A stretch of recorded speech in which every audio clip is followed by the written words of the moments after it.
Good morning friends. നമ്മുടെ പ്രത്യേക സാഹചര്യത്തിൽ ഞാൻ ഓണവേഴ്സ് പറഞ്ഞിട്ടുണ്ട്. എന്നും നിങ്ങൾ എൻ്റെ വീഡിയോ കണ്ടിട്ട് ഒരു മാറ്റമൊക്കെ ആഗ്രഹിക്കുന്നുണ്ടെന്ന് ഞാനും വിചാരിച്ചു കേട്ടോ. അതായത് രാവിലത്തെ കാര്യങ്ങളാണല്ലോ ഞാനൊന്ന് പാട്ടൊക്കെ വെച്ചിട്ട് ചെയ്യാതെ, അപ്പം നമുക്കതൊരു സൗകര്യമാണ്. പാട്ട് കൊടുക്കുന്ന വോയിസ് കൊടുക്കാൻ ബുദ്ധിമുട്ടുള്ള കാരണം കൊണ്ട്, ഇപ്പോഴത്തെ ട്രെൻഡിങ് ആയ കാരണം കൊണ്ട് ഞാൻ അങ്ങനെ കൊടുക്കുന്നതാണ് കേട്ടോ. അപ്പോൾ ഇന്ന് ഞാൻ താറാവ് മുട്ട ആയ കാരണം കൊണ്ട് അതൊന്ന് കഴുകി വൃത്തിയാക്കുന്നുണ്ട് കേട്ടോ.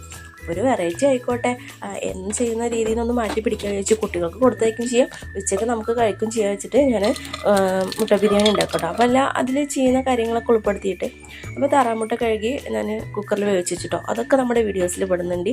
അതപ്പോൾ പറഞ്ഞു വരുന്നത് എന്താ വെച്ചാൽ, ഇതിൽ മുഴുവൻ കാര്യങ്ങൾ നമ്മളെ വീഡിയോസിൽ പെട്ടിട്ടില്ല കേട്ടോ. ഇപ്പോൾ തന്നെ ഞാൻ പുതിയ പാത്രമാണ് കേട്ടോ, പ്രത്യേകം നോട്ട് ചെയ്യണേ. അതിൽ നമ്മളിതാ ചെയ്യുന്ന പോലെയൊക്കെ ചെയ്ത് വെച്ചിട്ടുണ്ട് കേട്ടോ. ഉള്ളി വാട്ടി മസാല എല്ലാതും ഇട്ടിട്ടുണ്ട്. അപ്പോൾ അതൊക്കെ നിങ്ങൾക്ക് ഈ വീഡിയോയിൽ കാണുന്നുണ്ടാവും കേട്ടോ.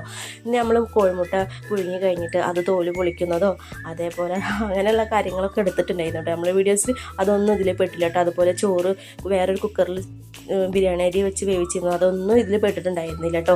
പിന്നെ നമ്മളിതിൽ മസാലയ്ക്ക് മുട്ട ചേർക്കുന്നതോ ഒന്നും നമ്മുടെ വീഡിയോസിൽ പെട്ടില്ല. ഞാനെടുത്തു ഇതിങ്ങനെ വീഡിയോ ഓണാക്കി കൊണ്ട് ഇരുന്നത് സ്റ്റാൻഡ് വെച്ചിട്ട് ഇങ്ങനെ എടുത്തതായിരുന്നു, പക്ഷെ അതൊന്നും ഇതിലെടുത്തില്ല കേട്ടോ. അപ്പോൾ അത് നിങ്ങളെ അറിയിക്കാൻ വിചാരിച്ചു, അത്രയുള്ളൂ.